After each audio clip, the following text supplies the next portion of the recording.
The winning blueprint presents.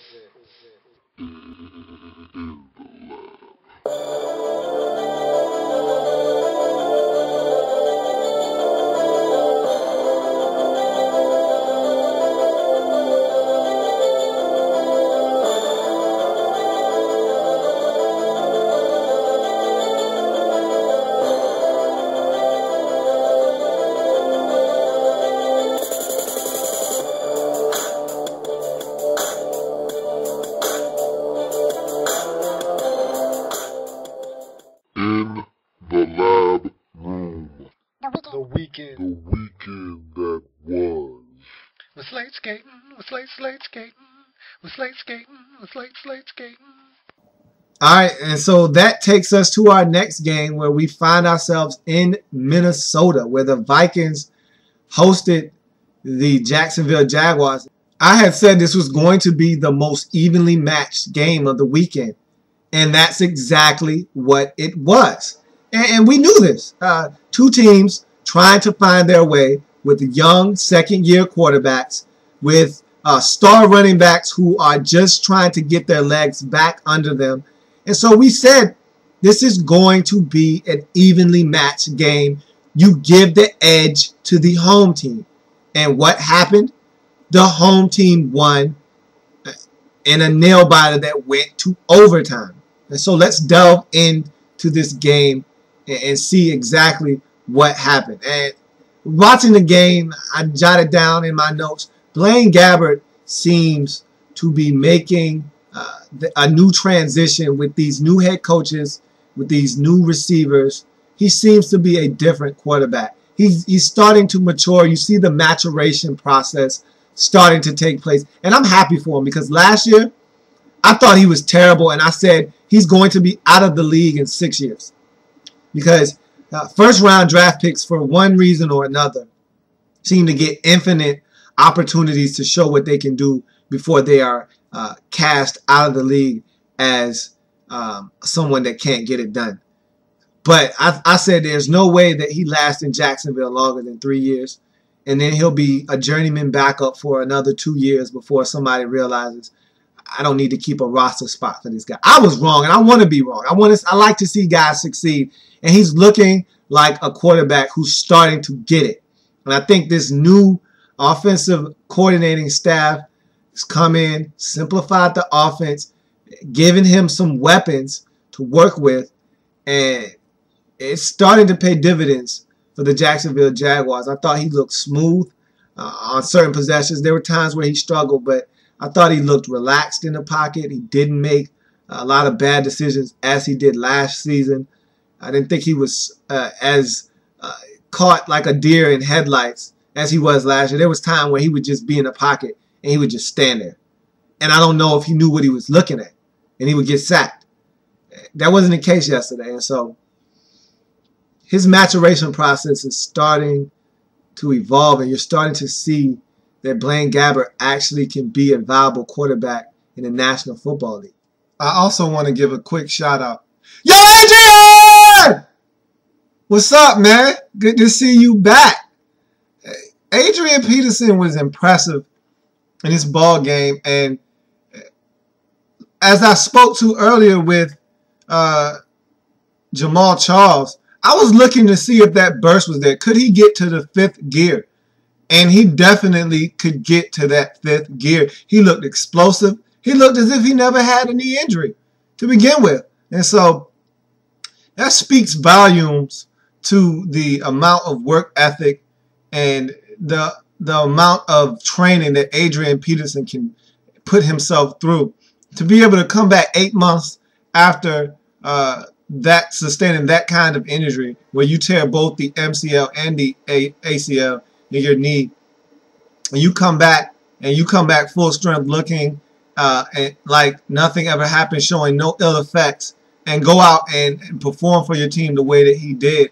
And I thought that what the Vikings did, limiting his carries and allowing him to be the guy around the goal line, was exactly how he needed to be used. And kudos to Adrian Peterson for coming back And I was one of these guys that said, don't rush it.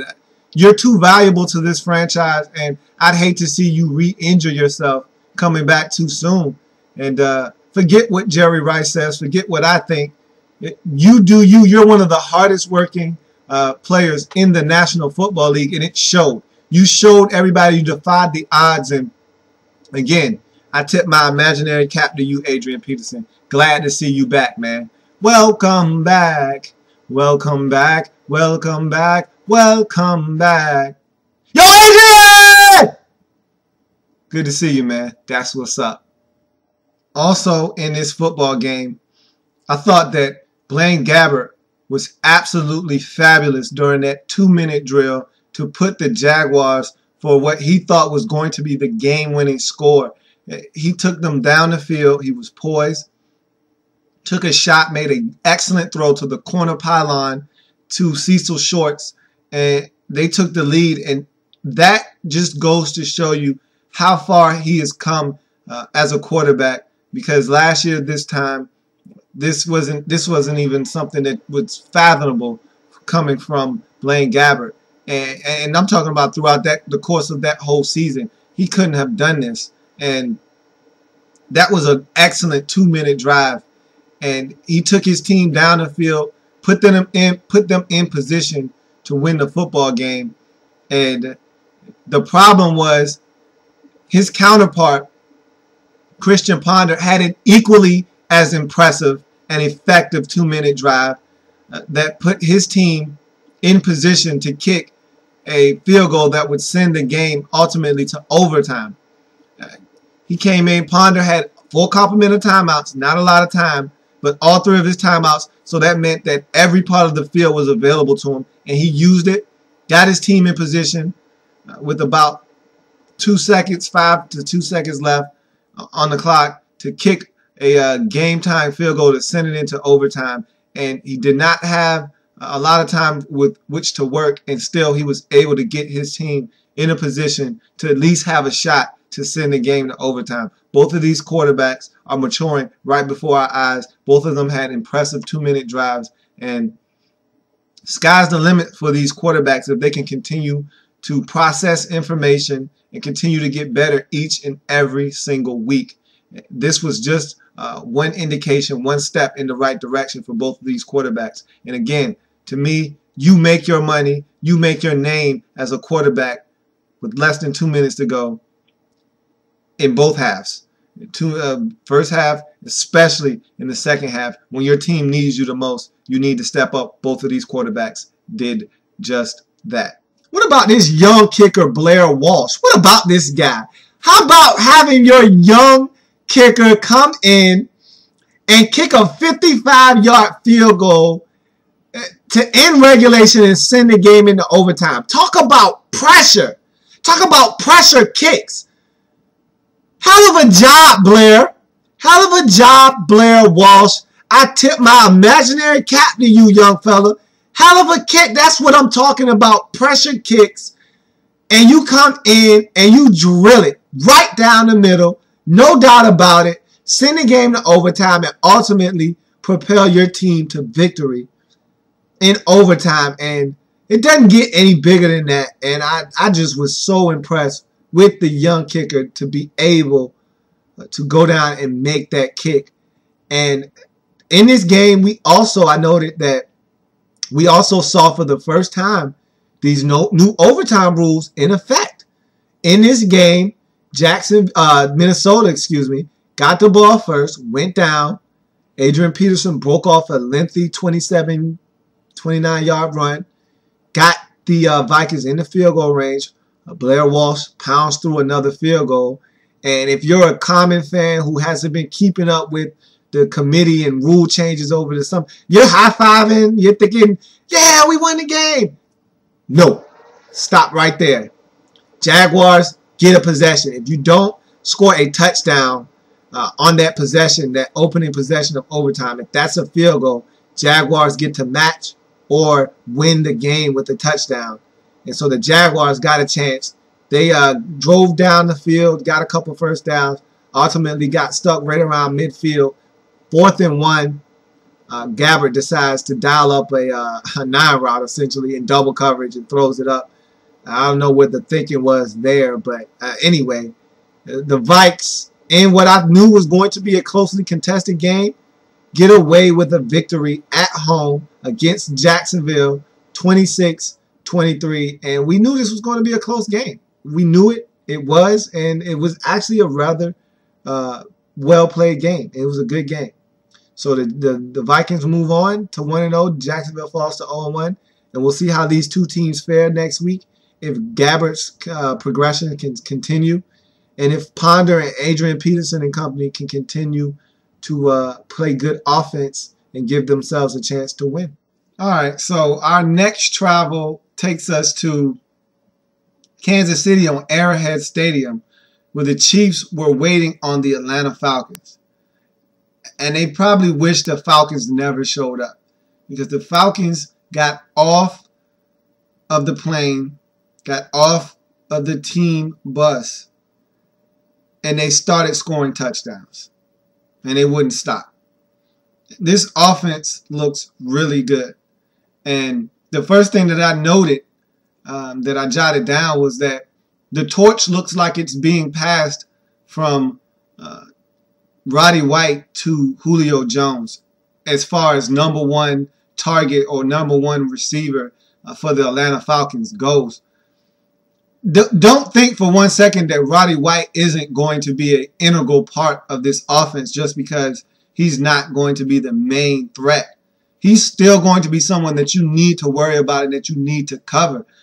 But Julio Jones, and I've spoke to this already, he's the new breed of NFL receiver. When you talk about Calvin Johnson, you talk about Julio Jones, you talk about Stephen Hill. That's the new breed of NFL receivers. 6'3", 6'4", 220, 230, 235 pounds, running a 4.3 40, 4.4 40. That's the new NFL receiver. And so these guys are hard to stop. And to make matters worse with Julio Jones, he has just a ridiculous vertical. So he can go up and get the ball. He can high point it. He has strong hands. He catches just about everything. He's a monster, and he showed that against the Kansas City Chiefs early in that game, and he was someone that they could not deal with on the offensive side of the football. And so these Falcons, and Matt Ryan especially, he looked really good. I was impressed with him. This is a big season for Matt Ryan. I'm hard on Matt Ryan. I'll be the first to admit it. I'm going to continue to be hard on Matt Ryan because he's turned into a regular season quarterback. He's turned into Tony Romo Jr. But until he gets it done in the postseason, I can't give Matt Ryan any more respect than I've already given him. And I've given him much respect as a regular season quarterback. He knows how to get it done in the regular season. But when that heat is turned up and the stakes are at their highest in the playoffs, he folds every single time. And so I have to see more from Matt Ryan. But look, that's big picture. We're talking about this game, and he looked excellent. You look at the Chiefs, and Jamal Charles bust off a nice run. And the 2010 version of Jamal Charles pre-ACL injury, he scores a touchdown on that run, no doubt about it. This Jamal Charles, though, is still missing, and I call it the fifth gear. He can't get to fifth gear yet. And so I was looking at it. I was waiting to see what he would look like when he got a chance in open field, in space, to outrun angles and beat guys flat out with his straight line speed, and he couldn't do it. He got ran down from behind, and he can't get to fifth gear yet. He's still stuck in fourth gear, so we'll see how long it takes him to get that fifth gear back, if it comes back at all. We'll see. But that's a question mark hanging over Jamal Charles' head is, can you get back to fifth gear? Can you kick it up a notch and be the speedster that guys couldn't catch from behind in 2010 that led you to be one of the elite rushers of the 2010 season? Also, it was evident from the beginning of the game that the Chiefs were going to miss Tamba Hali's presence and getting to the quarterback on Sunday. And it was evident.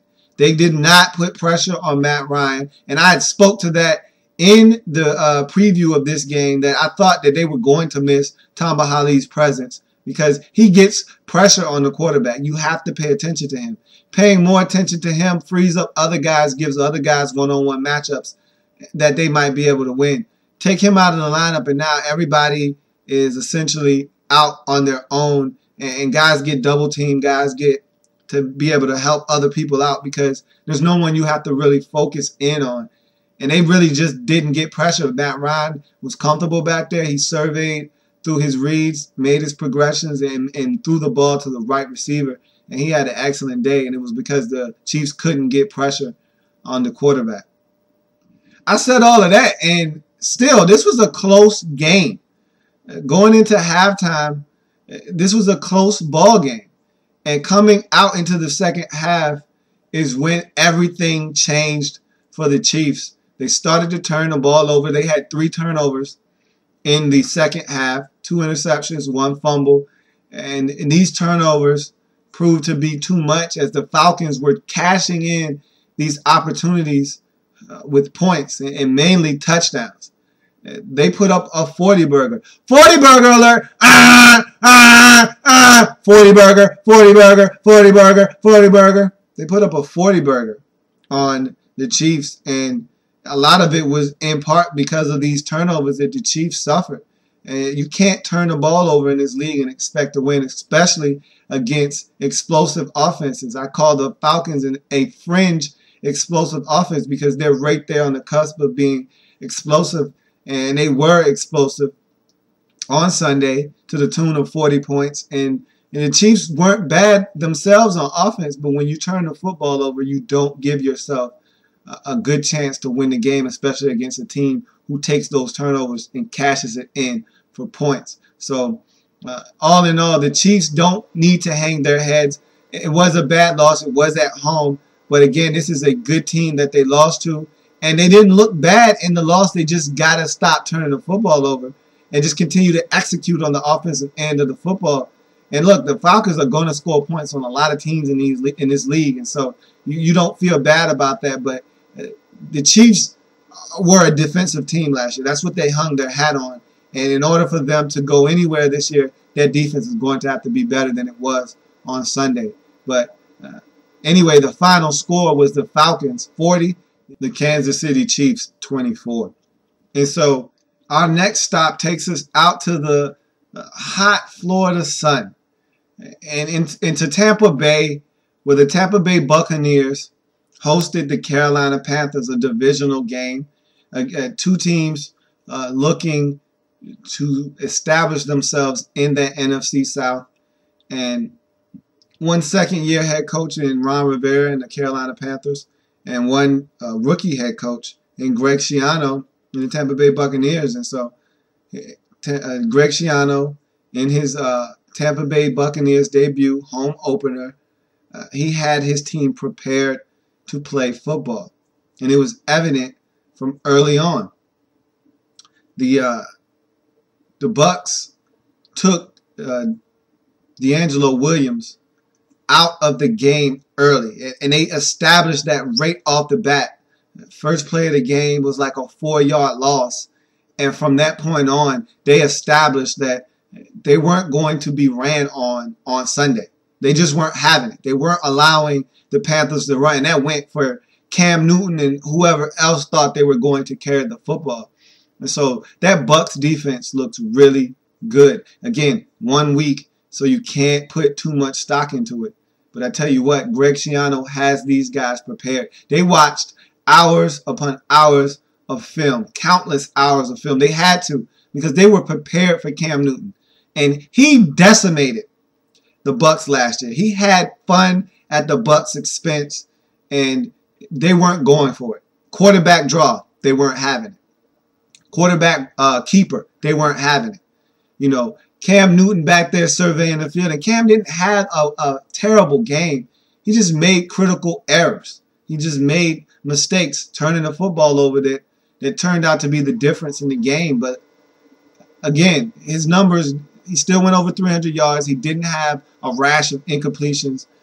He just turned the football over, but this Bucs defense made the Panthers one-dimensional, and it started early.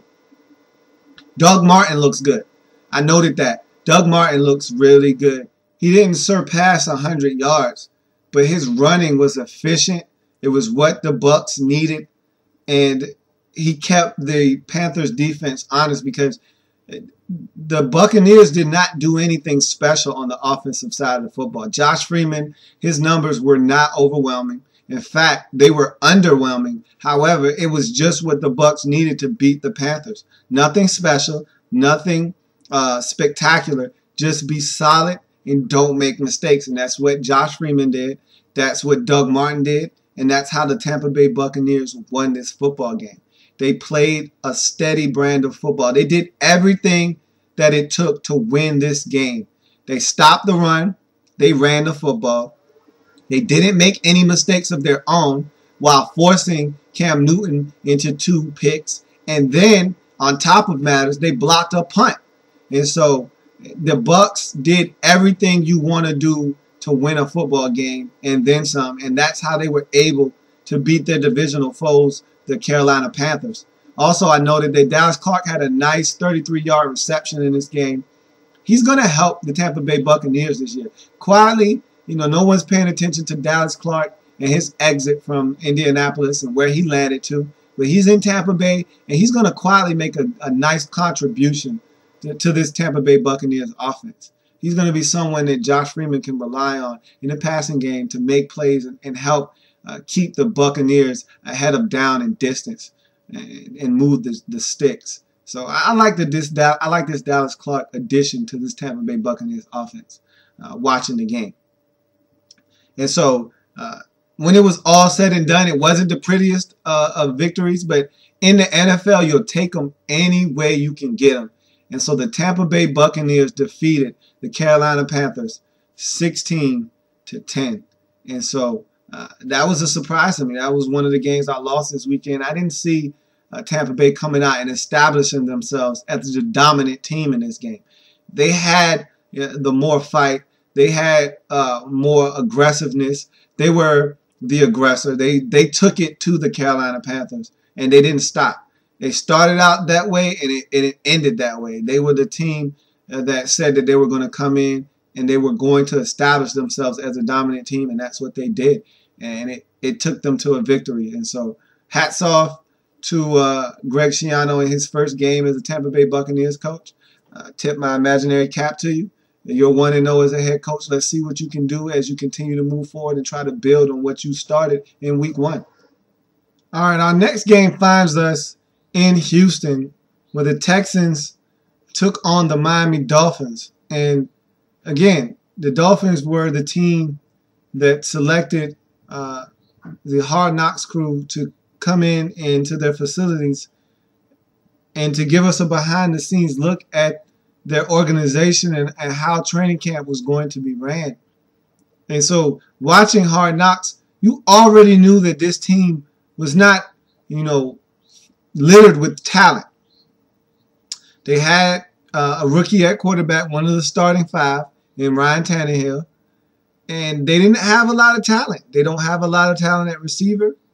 They don't have a lot of talent on defense. They have some good pieces along that defensive front and in the secondary, but they don't have a lot of pieces on defense as well. And so, you can pick pieces off of their roster, but collectively as a group, this isn't an overly talented team.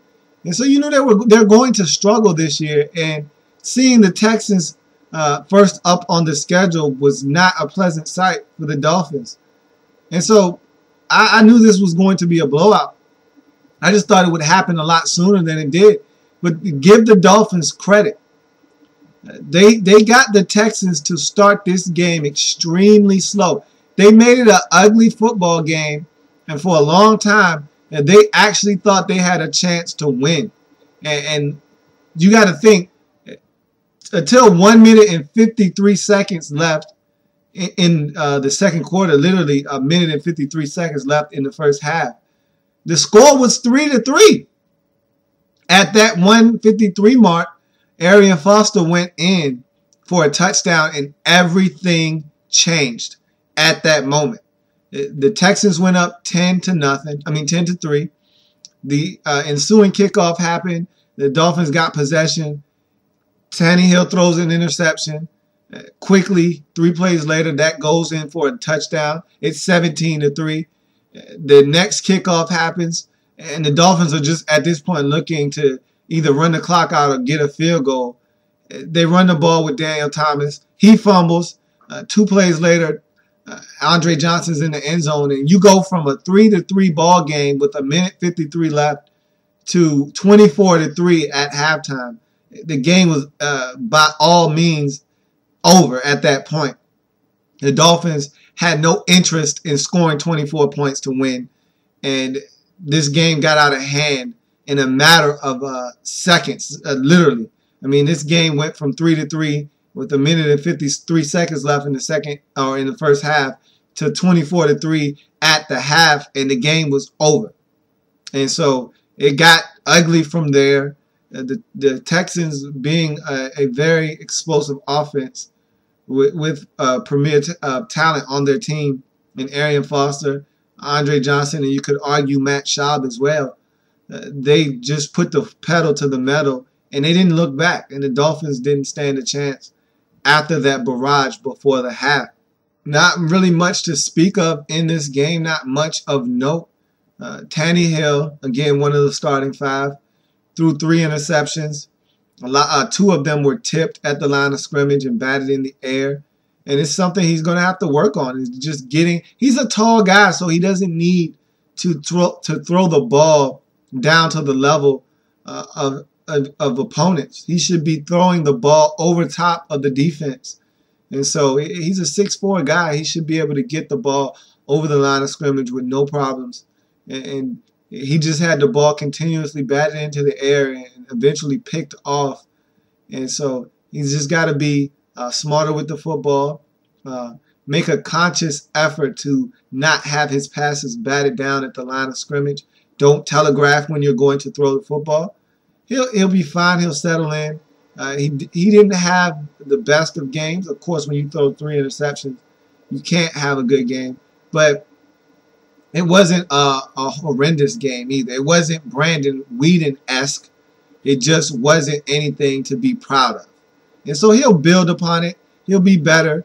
And the Dolphins will be better. Again, they played a good first half up until 1:53 seconds left. And so they're going to be in ball games this year, especially when they play against teams who don't score a lot of points. They can just limit the turnovers.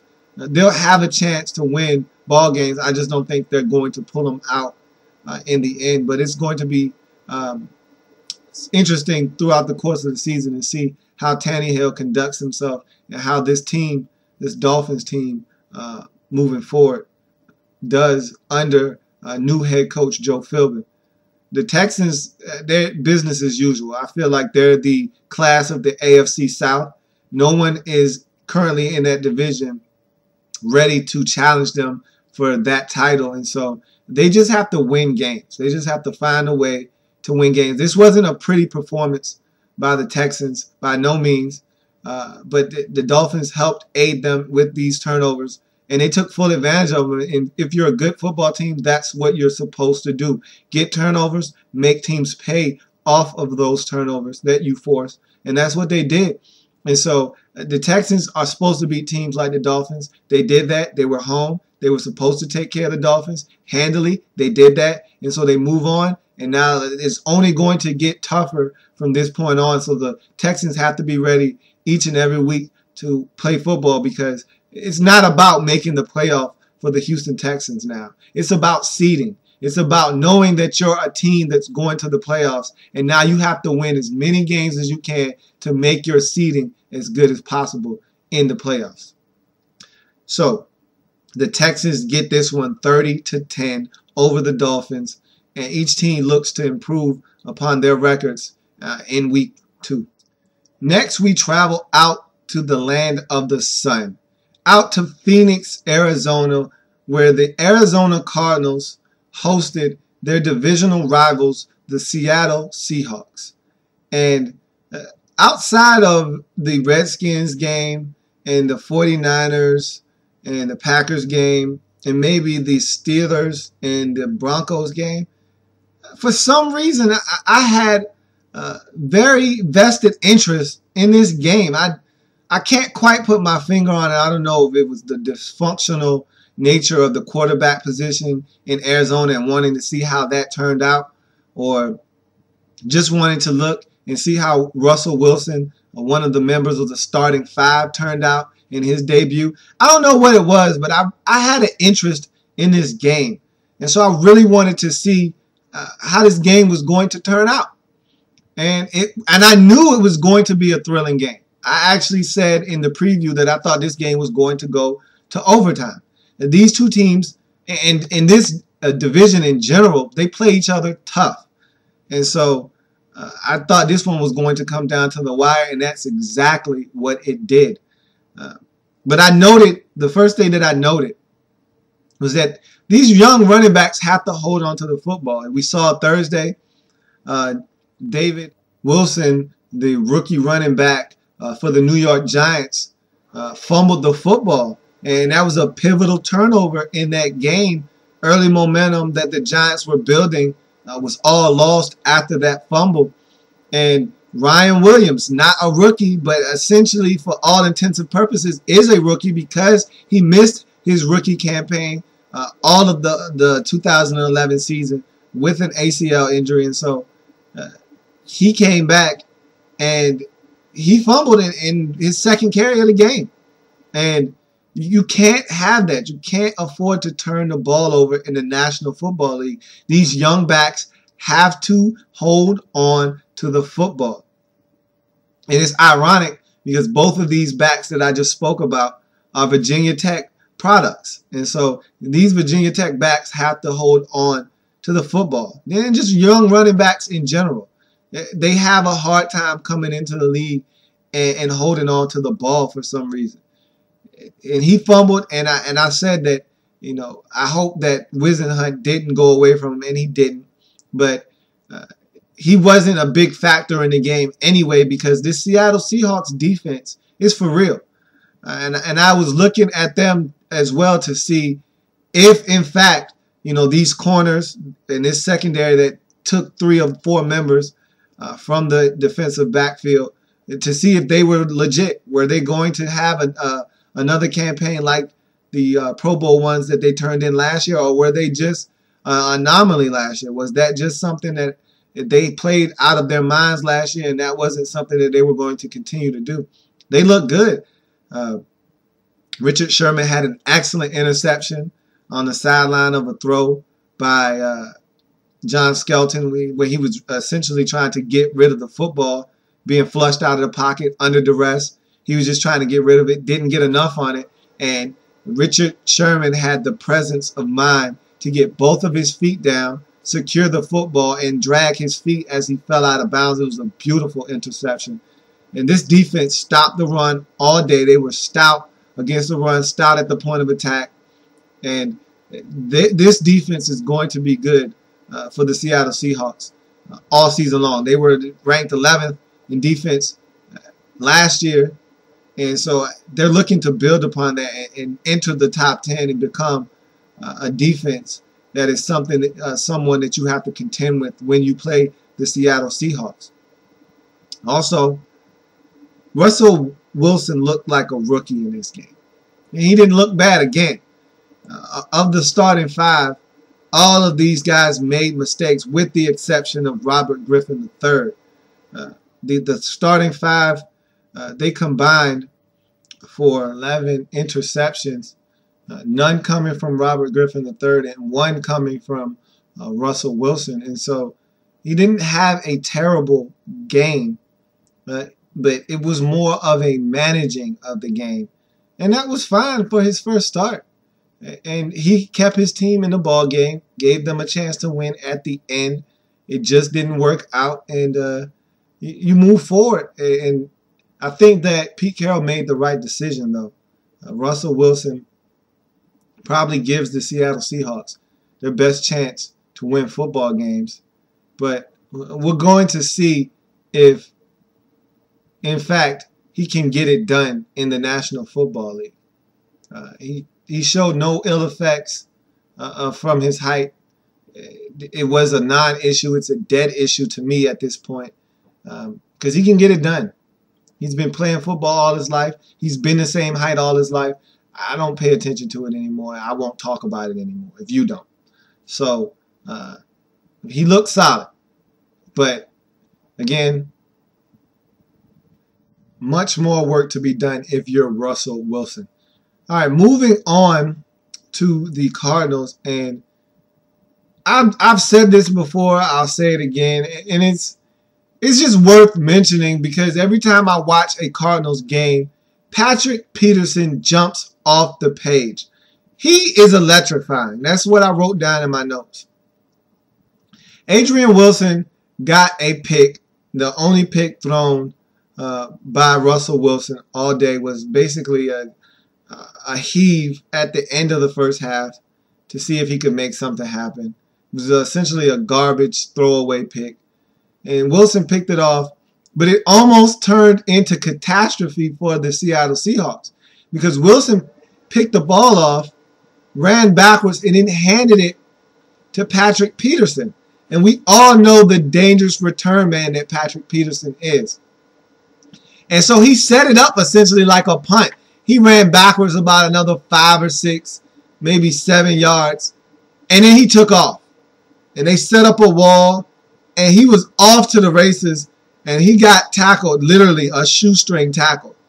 And if that guy doesn't get him, I'm not sure that Patrick Peterson doesn't run about 93 yards for a touchdown. This guy, every time he touches the football, something big has a chance to happen. And I have to keep mentioning it because every time I watch a Cardinals game, I see Patrick Peterson doing something of note. And so this guy is electrified with the football in his hands. Also, watching the game, that John Skelton injury looked gruesome. It didn't look like something that he would be right back from. I don't know if it's something that's season ending, but it didn't look like something that he'd be back next week after having happened to him. And so I could see Kevin Kolb having to step in for the next 4 to 6 weeks. And ultimately, this is his shot to nail down the quarterback position and job. This is what they paid him to do. Be the quarterback of the Arizona Cardinals. This is his chance. This is it. If he can't do it now with Skelton hurt and out of the lineup, then I don't think he'll be back with the Cardinals next season. I'm going to say it right now, and it's official. If he can't get it done in this period of time and not allow Skelton to get his just a quick little side note from this Arizona-Seattle game. The most egregious replacement referee moment of the weekend came from this game. The referees had this big discussion and issue with timeouts and later on in the game, and it almost cost the Cardinals because they essentially gave Seattle an extra timeout because of an injury that happened earlier on in the game, and they misconstrued the rules because it doesn't matter if a player gets injured or not. You don't get your timeout back because the player got injured and the clock stopped. If you call a timeout, you call a timeout. It's not like a challenge where you call a timeout and a challenge ensues and they give you your timeout back because a challenge happened and the referees were going to stop the play of the game anyway, and so they give you your timeout back. This wasn't that type of scenario. A player went down with an injury and the Seattle Seahawks proceeded to call a timeout thereafter, and you don't get your timeout back because a player ended up being injured. You called that timeout. You're charged with that timeout, and they shouldn't have had any more timeouts remaining. Instead, they granted the Seahawks a timeout late in the game on that last drive that Russell Wilson tried to bring his team back with, and it almost cost the Cardinals because they completed a pass in the field of play, and Marshawn Lynch ran the ball down to like the 5-yard line, and instead of them not having the ability to do that, not having the ability to have a run-pass option, And even if they had, and they caught a pass in the field of play, they should have not had the ability to call a timeout and stop the clock. They should have been in hurry-up mode at that point, and instead they were able to call timeout, get in the huddle, call the play, and it was a big mess towards the end of the game. The referees didn't know.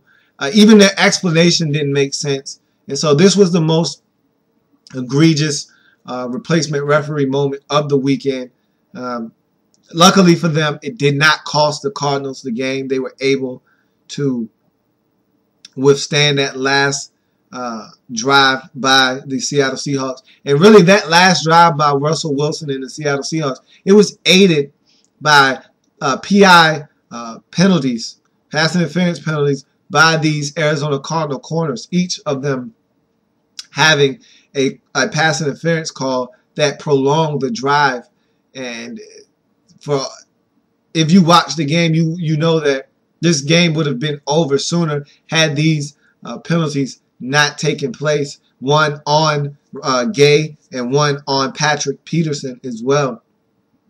And so that drive, while it got down to about the 5-yard line, it got down there because of penalties, not because Russell Wilson took the team down the field on his own volition, on his arm. So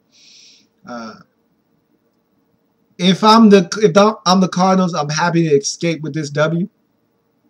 But teams have to make plays when they're there to shut games down, to close the door. Patrick Peterson had a golden opportunity to end the football game, and he did not do so, dropping an interception that would have clinched the victory for the Cardinals. On the play before the last play where Gay broke up the pass to Braylon Edwards in the end zone. If you're a good team, you make that play, seal the game, and it doesn't come down to that last final 4th down play. Instead, Cardinals fans had to sweat it out, an extra play that probably should have been completed that went off the hands of Braylon Edwards to secure the victory. I say it time and time again. Good teams find a way to win games and close off any type of comeback with a play that seals it for them. The bad teams find ways to lose games, having opportunities to seal the victory, but can't quite close the deal. And the Cardinals barely escaped with a W because they couldn't close the deal. They had an opportunity, they blew it, and almost cost them the football game. But they were able to get away as the Cardinals defeated the Seattle Seahawks 20-16. After the Redskin game, this was the one I was waiting on. And so our Slate skating skates us into Lambeau Field where the Green Bay Packers welcomed the San Francisco 49ers in what I thought was a marquee matchup, probably the best of the day going into Sunday. And right from the get-go, I noted that the Packers defense still looks suspect. I thought Frank Gore had a fabulous game against them. They couldn't stop the run all day. I thought they made Alex Smith look like a top-flight quarterback. And again, you know, Alex Smith is not going to wow you in the down-the-field department. But they allowed him to pick them apart with the 5, 6, 4-yard passes, and they didn't do anything about it. If you feel like he's going to dink and dunk you all the way down the field, which he did, you need to do something about it. You need to start to come up on that and make him beat you over the top. And I don't think they did that. And Alex Smith looked confident in the pocket. He stood tall, and he made plays. And so this Packers team has a long way to go to get back to the dominant team that reigned over the NFL all last regular season. They still don't look like they're in sync from that playoff appearance. And I date this all the way back to week 16 last year. They clinched in 16. They did not play their starters in week 17. And they don't look like a football team that is in sync right now. Also, I noted early in this game that the 49ers are still babysitting Alex Smith. And I think I'm probably reached a point where I realized that this is how he's going to play. This is how they're going to utilize him from now on. And I probably need to stop calling it babysitting him, because this is the way they're going to use Alex Smith, and it's probably for the best. Alex Smith is a quarterback that needs to be able to complete passes for his confidence. It's what he does. It's what he excels at. The short passing game, being essentially an extension of the run. When they don't run the ball, and they run the ball quite often and effectively. And so I think they are a team that just wants to move the sticks and continue to stay ahead of down and distance. And so I got to stop calling it babysitting. It's what they're going to do with Alex Smith. He's good at running the offense this way, and it's been successful for the 49ers, and it was on Sunday. Also, this 49ers defense is for real. They're making the Packers work for everything that they are getting. Nothing is coming easy. Last year in 2011, this Packers offense made everything look so easy and effortless. They scored at will. They went up and down the field, had a field day getting in the end zone. This is not the way that this game is going, and I didn't expect it to. I knew this 49ers defense was going to make them work. I actually came into the game wondering which team would be superior, which team's better part of their team would be superior, the Packers offense or the 49ers defense. And thus far, it's been the 49ers defense. They've reigned supreme over the Packers offense early on in this game, and ultimately it ended up being the way that it went for the duration of the game, is that this 49ers defense was the better unit between the Packers O and that 49ers D. And also, what a weapon David Akers is. This guy kicks a 63-yard field goal before the half, and it's refreshing to see the Eagles finally get one wrong in terms of cutting loose a player thinking that they're past their prime. David Akers can still kick the football with the best of them in the National Football League, and he's proving it by making kicks like the 63-yarder that he made right before the half. He is a weapon for the 49ers. Last year, they attempted the most field goals in the National Football League, and David Akers made teams pay when he stepped onto the field by making field goals consistently. And he was part of the reason the 49ers were so successful last year, because when they put him on the field, you could count on David Akers making field goals, making sure that drives counted, and getting the 3 points that the 49ers needed. And when you play as good a defense as the 49ers do, it is important to get points on the board, because the other team isn't going to score that many points. As you heard in the post-game interview from linebacker Patrick Willis, every game that the 49ers go into, their goal is to limit the other team to 17 points or less, and they do a great job of doing that game in and game out for the most part. And so getting field goals, if you get 3 of those a game and add a touchdown, that's 16 points. A lot of teams don't score 16 points against this 49ers defense. They just go out, they stifle you, they limit the amount of opportunities you have to score points. And so making field goals and cashing in on drives, whether you get in the end zone or get in field goal range, it's always an advantage for the 49ers, knowing that they just need to get to about the 37-yard line and they're in field goal range for David Akers. And it's almost becoming to the point now where they just need to cross midfield, and David Akers is in field goal range if he's going to make 63-yard field goals now. And so what a weapon, what an asset David Akers is to this 49ers team. Also, I looked at this game, and while watching, I thought that this Packers team is just out of sync. I know I already said that, but not just the offense, just the team in general, the penalties, this 49ers defense is getting pressure and constant pressure, making Aaron Rodgers uncomfortable in the pocket. He's having to run around to buy himself time. He's not finding receivers open. I just think this Packers team looks out of sync. They don't look like the same team that was so dominant a year ago. And maybe I'm spoiled. Maybe they've spoiled me into thinking that this is how they're supposed to look all the time. But they don't look like the team. And they have essentially the same team coming back. And, you know, there's a few moving parts. A new center. Scott Wells is no longer there. They had to bring in Jeff Saturday. But these aren't reasons why this offense shouldn't be performing at the level that it did last year. And so I have my reservations now about this Packers team. Can they get back to that point of the way they were playing football in the 2011 season up until that week 17 matchup with the Lions? Can they get back to being a team that was dominant throughout the 2011 season, regular season, and play good football and make teams pay for mistakes that they make and make teams pay just when the Packers step on the field on offense in general?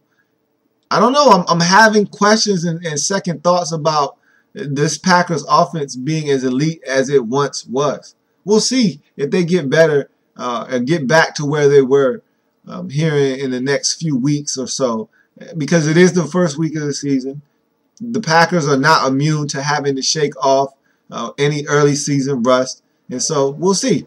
We will see. It's something to definitely keep an eye on as this season moves along, because I think this is starting to develop as one of the early season storylines. And maybe I'm making too much of it, but I know it's something that I am starting to become concerned about. It's not something that you need to be overly concerned about and start to go into panic mode or anything like that. But I'm just saying that it's not the Packers team that we've come to know and love, especially on the offensive side of the football. And so this is something that needs, or at least bears keeping an eye on. Also, I think that the Packers made a concerted effort to get Cedric Benson the football in this game. And I think he's going to be a good addition for this team. But I'm not sure if I really like them trying to get him the football so much. I think it takes the ball out of Aaron Rodgers' hands. And I think this is why in the preseason, or in the offseason, excuse me, that Aaron Rodgers made the comment that they don't need to run the ball more. And I think I'm starting to believe that. You need to run the football to keep teams honest. And that's why I think Cedric Benson's addition is going to be a great one for the Packers. But I don't know if he needs to have as many carries as he did against the 49ers. Maybe I'm making too much of it. Maybe he didn't have many carries at all. But it just seemed like in the flow of the game, he was getting the ball way too much, and that the Packers weren't utilizing their passing game as much as they have in the past.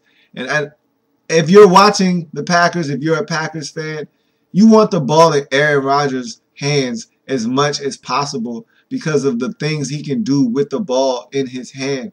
He's a special player. He has a special skill set that many in the league do not possess. And so him having the football in his hands as much as possible is normally going to end up being a good thing for the Green Bay Packers. And so while I want them to run the football and remain balanced, I would like them to I would like to see them utilize Aaron Rodgers a little bit more so than the run game. And again, I think that the game plan dictates what you do from week to week.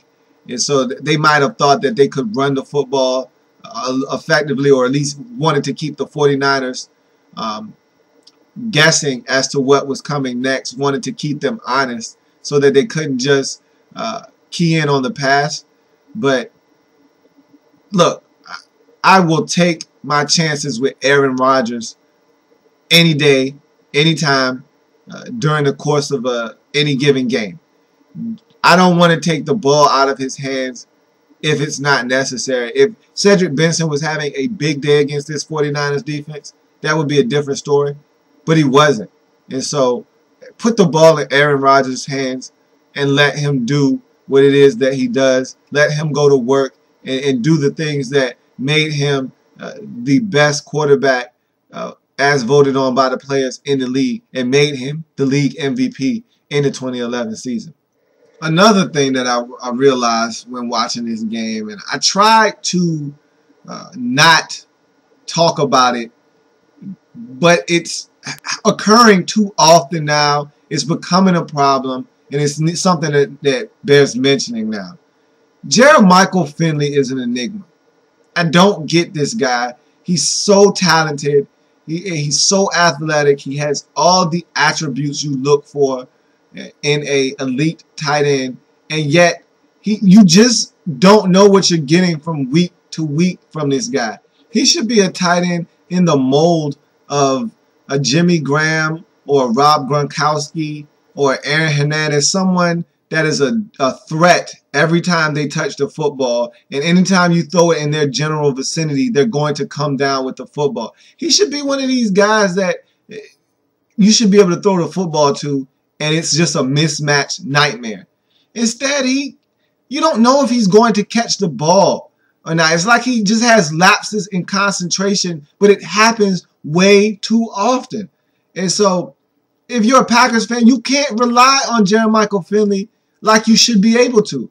And there are times in this game on pivotal third downs, one that I can definitely remember clearly. On a third down, Aaron Rodgers goes to him on a slant.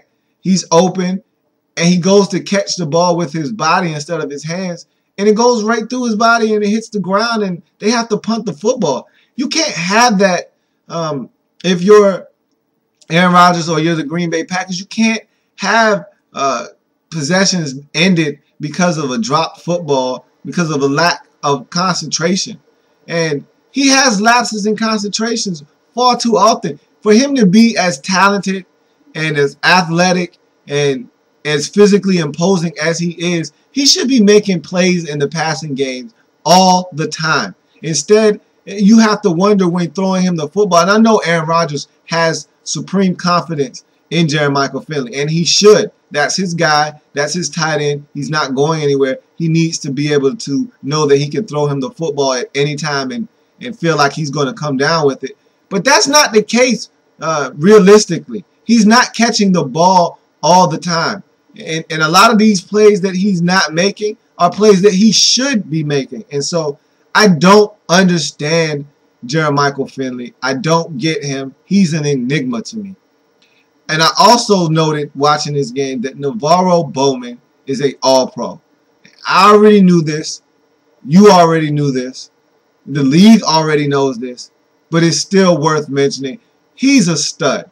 I watched this game and he just does everything well. There's nothing in his game that keeps him from being one of the better players in the league.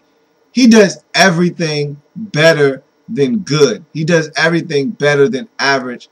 And him as a total package as a player is something that is refreshing to watch. He stops the run. He's physical in the run game. He can drop back into coverage.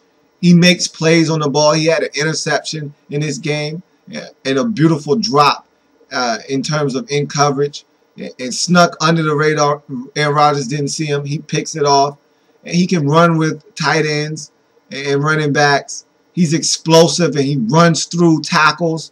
And he just does everything the way you want your middle linebacker to do it. And him and Patrick Willis together on that defense, in the middle of that defense, is going to be hell for the rest of the NFL for many years to come if the 49ers can keep this tandem together for many years to come. They're going to be a problem. Navarro Bowman is a hell of a find for the San Francisco 49ers. Upon further review when watching this game, I came to two conclusions. One short term, one big picture. The short term conclusion that I drew was the Packers just made too many mistakes in this game, and that it was going to be too hard to overcome these mistakes because they're playing a great team. They're playing a team that is an elite team in the league, and you can't afford to make mistakes and think that you're going to get away with it. And I thought that the Packers had an excellent opportunity to climb back into this game after scratching and clawing and staying close. They finally cut the game to a one-score possession, and then they turned the ball over. Aaron Rodgers had that pick to Navarro Bowman, and I thought that sealed their fate. You just can't continue to make mistakes. They let Randy Moss run free in the red zone for an easy, unabated touchdown. You can't make these kinds of mistakes and think that you're going to get away with it. Not against a good team, not against an elite team like the San Francisco 49ers. And I just thought there was too many mistakes in this game and that it was going to be too much for them to overcome in the long run. And that's exactly what actually ended up happening at the end. It was just too much for the Packers to overcome. And my big picture conclusion that I drew from this game is that the San Francisco 49ers defense is for real. And I can declare that after week 1. I wanted to see what this defense was going to be like because a lot of their players that made the Pro Bowl that were all pros last year, they were playing out of their minds for the first time in their careers. Carlos Rogers had always been a consistent corner, but he didn't have the Pro Bowl year, the 6 picks to go along with his consistent play. I wanted to see if he was going to continue to shut receivers down. I wanted to see if Deshaun Golston was going to continue to be a consistent safety for this defense. I wanted to see if Navarro Bowman was going to continue to be a consistent force at the middle linebacker position. We know Patrick Willis is an absolute beast. And so all these things tied together amounts to one thing, that this 49ers defense, is an elite defense in this league. They're going to continue to be good, and the 49ers are going to be a force in the NFC in this 2012 season, and they're looking to get back to the NFC Championship game and this time deposit a win and punch their ticket to the Super Bowl this year. And so this 49ers defense is for real, and the 49ers are going to go as far as this defense and Alex Smith and his careful quarterbacking will take them. All in all, it was an impressive win for the San Francisco 49ers on the road against a tough opponent, probably the toughest opponent they'll see in the NFC. And it's great to get them out of the way early because I think the Packers are going through some internal struggles right now. If they were to see the Packers, say, week 11, this would probably be a totally different ballgame. But they got them in week 1. Packers still going through some issues, things that they need to iron out. And so they were able to go on the road to Lambeau Field in a hostile environment and get a humongous win to start out the season as the 49ers take this one 30-22 over the Green Bay Packers to run their record to 1-0. And the Packers, again, and I said this in the preview, but I thought it would go for the 49ers, not the Packers, will fall to 0-1.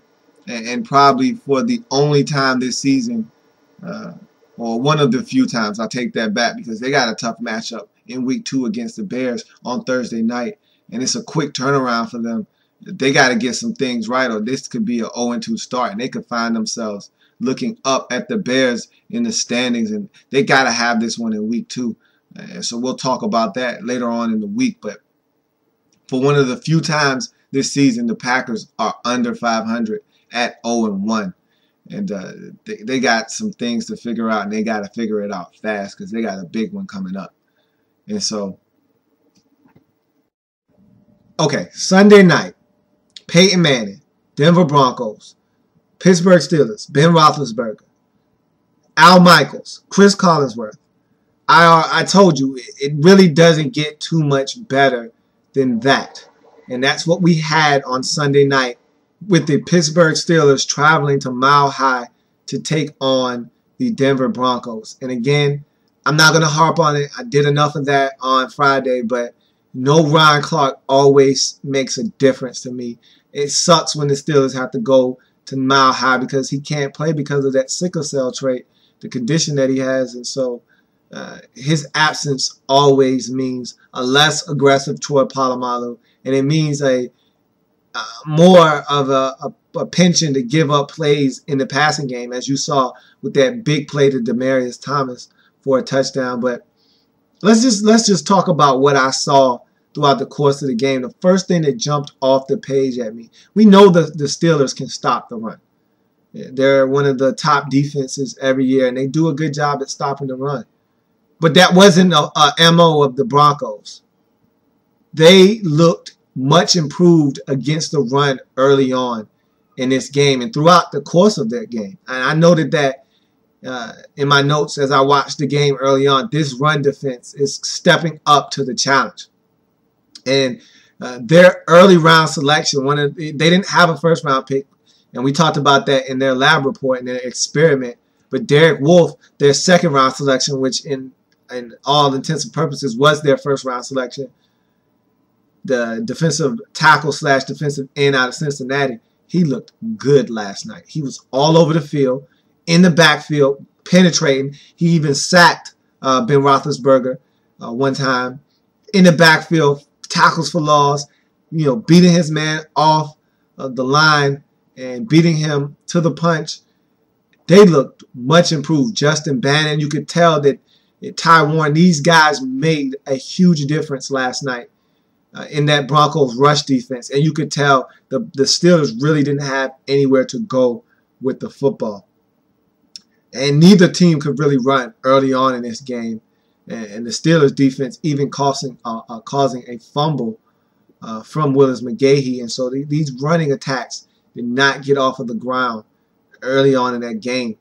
And so I also noted that Peyton Manning looked very comfortable. The Steelers did pressure him early and got to him quite a bit, but he still looked comfortable back there. And you could see as the game wore on, if he ever got a chance to get the tempo where he wanted it, where he was able to get the no huddle going, get in and out of the huddle, if they did have to huddle up, but if he could get that no huddle tempo style of offense going, that he was going to heat up and he was going to get the Steelers before they were able to get to him.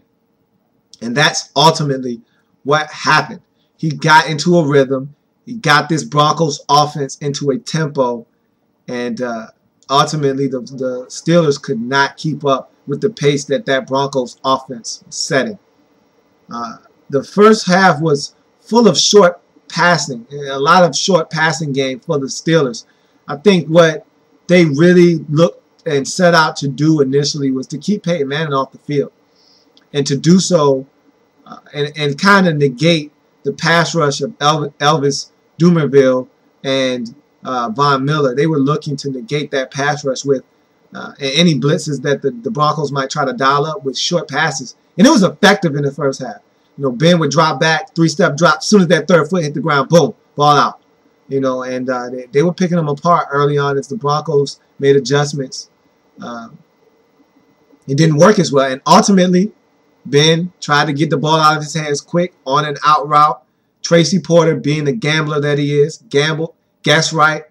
And that's what Tracy Porter does. He makes plays, and he makes teams pay for making mistakes. And he made Ben Roethlisberger do that last night. And so I thought that that short passing game, though, was very effective in the first half. And it was so effective, so much so that Peyton Manning, after scoring their first touchdown of the night, he didn't see the field. And this is real time, not game time. He didn't see the field for about 45 minutes real time. We're talking scoring a touchdown with about 5, maybe 6 minutes left in the second quarter, having Ben Roethlisberger eat up the rest of that half, come out, you go to halftime, come out, and the Steelers get the ball first, and having Ben eat up the first 6, 7 minutes of the next quarter, in the third quarter, and Peyton Manning just sitting on the sideline like, when am I going to get another chance? And so the Steelers had what they came out and set out to do. They had it work early on, but it was only a matter of time before Peyton Manning and that offense got to the Steelers and that defense that was minus Ryan Clark and James Harrison. And so they ultimately made them pay. In the end, the Steelers tried to run, but they couldn't get away. They couldn't get far, and the Broncos got to them, and they made the plays at the end of the game when they needed to be made. I thought that John Fox was outcoached last night, and not necessarily in, the X's and O's, but as a coach, one of your biggest decisions is to know when to throw the challenge flag. And I thought that he let the Steelers get away with a fourth down quarterback sneak that they had Roethlisberger do. And I didn't think he was even close to the first down. I actually thought he may have lost a few inches on the play. And he didn't even think to challenge. They even proceeded to get a false start penalty that gave him even more time to consider challenging, and he just didn't do so. He didn't think to do so. And there was another instance where Peyton Manning felt like he had caught the Steelers with 12 men on the field, which he did. Again, did not challenge. Now, granted, it was like 4th and 17. It would have been 3rd and 12 had they got the penalty, but giving Peyton Manning another chance to pick up 12 yards instead of having to pick up 17, it's big. And John Fox just wasn't willing to throw the challenge flag. And I thought that as a coach, you got to be willing to make decisions on the fly. And he wasn't willing to do it. And I thought that Tomlin was. And I felt like although they won the game, he was out-foxed. And I said in their experiment, in their lab report, he was going to have to out-fox other coaches. And I didn't think he did so. I also thought that the offensive line of the Steelers, and this is a question mark for them every year, they're in trouble if guys aren't healthy and ready to play. It seems every year the Steelers' offensive line is dropping like flies. And that was no different last night. And they had one of their tackles go down. They had a guard go down, and they were left with their long snapper. I can't tell you how funny it is to me to see small Doug Legursky in the game at guard, at center, wherever they have to plug him in, and just ask him to be able to stand up to it. He looks like he can't be any more than 270, and ask him to stand up to these 300-pound defensive linemen. It's a joke, and that's what they had to do. They didn't have a choice. They don't have the depth along that offensive line to afford them injuries, and so they have to stay healthy. They have to find healthy bodies to get them through this season. And it's too early in the season to be talking about this, but yet we find ourselves talking about Steelers offensive line depth after week 1. And so they have to get this stuff together because it's really not a good look for the Steelers. And again, if you're a Steelers fan, don't read too much into it. I didn't have you winning this game. This is a tough matchup for you. In Mile High against Peyton Manning, no Ryan Clark. You were supposed to lose this game. And so, moving forward, you're going to be fine. The offense didn't look as bad as I thought it was going to. Mike Wallace seemed to be pretty much up with the rest of the offense. And so, you're going to be fine. But, again, if you are a superstitious person and believe in trends and jinxes and all those types of things, you're not supposed to make the playoffs this year. Because the Steelers annually miss the playoffs every 4 years. And so, really, if you believe in that sort of thing, then this is the year you're supposed to miss the playoffs. But I don't buy into it. I think Mike Tomlin is a fabulous coach. I think they have players on both the offensive and defensive side of the football, and they're going to get it done. And so, the Broncos win this one 31-19, and start the Peyton Manning era off in style with a big victory on Sunday Night Football. So that's going to do it for this episode. So it's a touchdown. Go ahead and throw it up. It's been a long, lengthy episode. But these games, again, when you watch them and you can talk about them in depth, they take a while to go through. But, I mean, I enjoyed watching these games and being able to analyze them and break them down. And it was a fun weekend, and I'm so excited and elated because I have 16 more of these coming. And so all of these will be started with Thursday night tilts. So we'll be back on Thursday to discuss that Packers and Bears game coming up this week. That'll start off this week too, this week. And so it'll be interesting to see what goes on during the course of this week leading up to that game for the Packers, because they got some things to work out.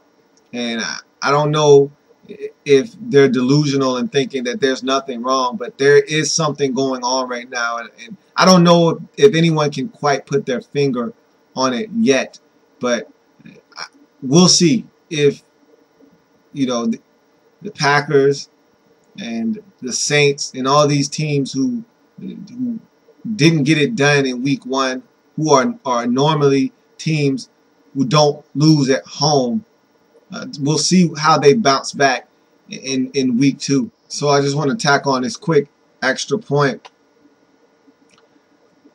The starting 5 got off to a tumultuous start this weekend. And looking at them individually, of course, without question, Robert Griffin III had the best start of the starting 5. He looked the most impressive, had probably one of the most, if not the most, impressive rookie debut of any NFL rookie starting quarterback.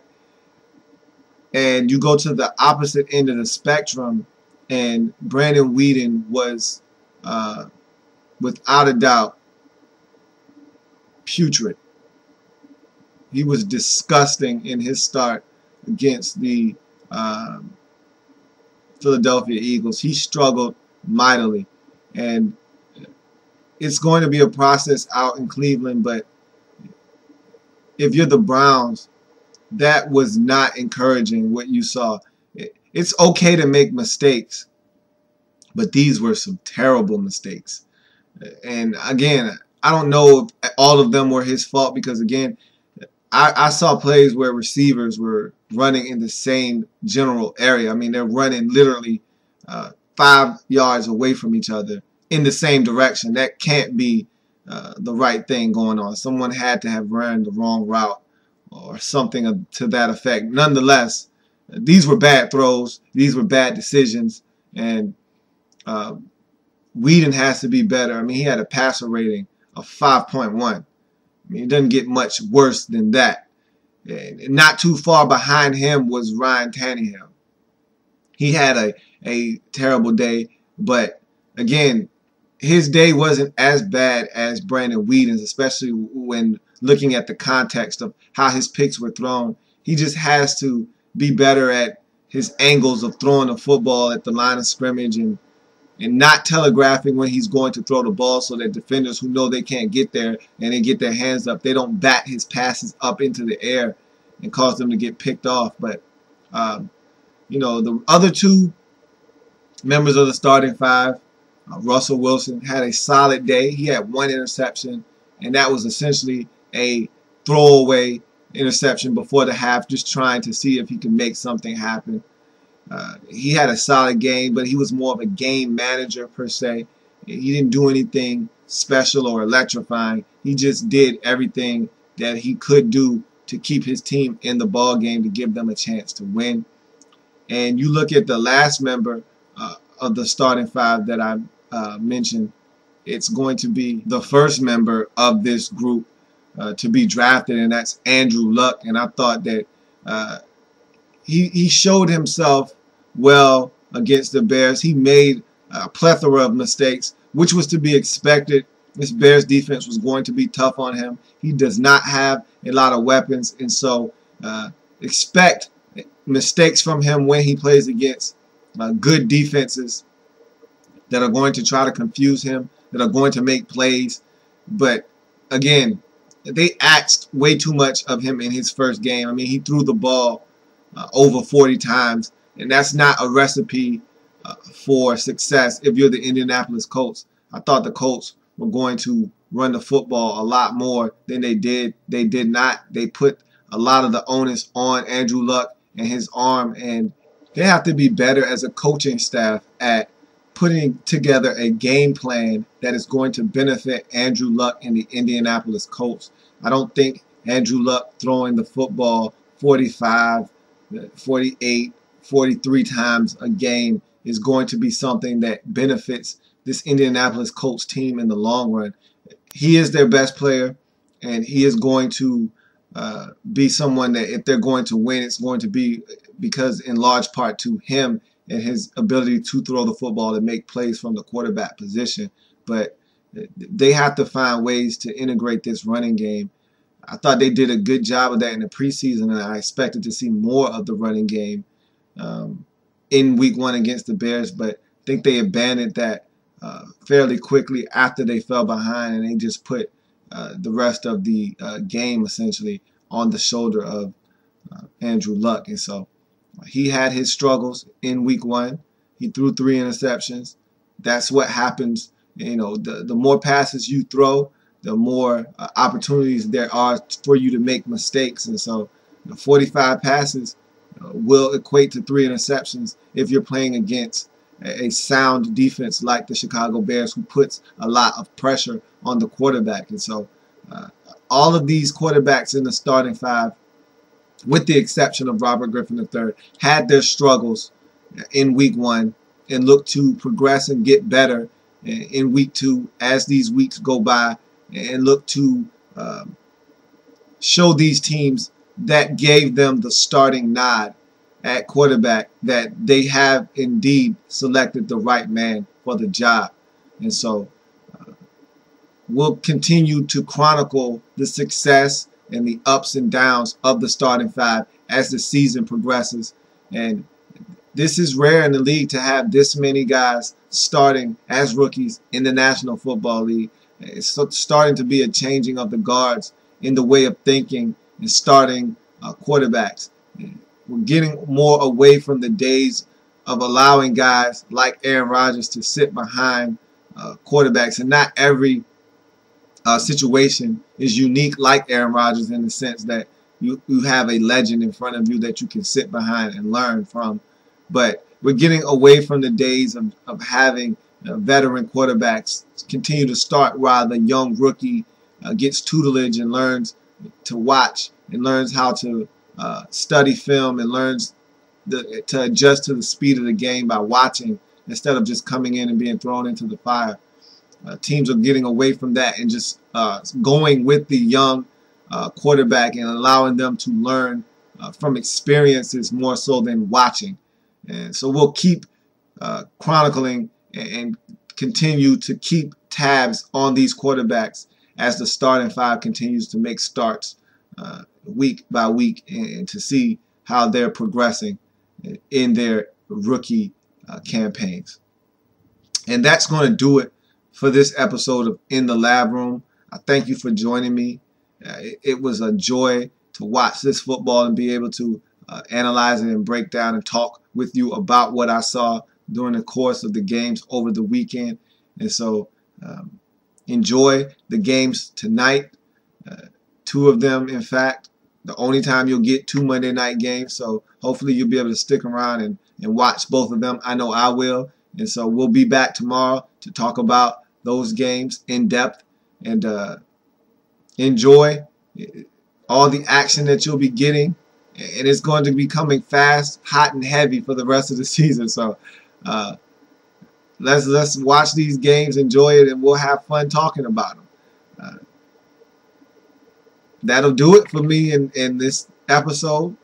I hope to see you back here tomorrow when we talk about what we saw on Monday night. Same time, same place. I'm out.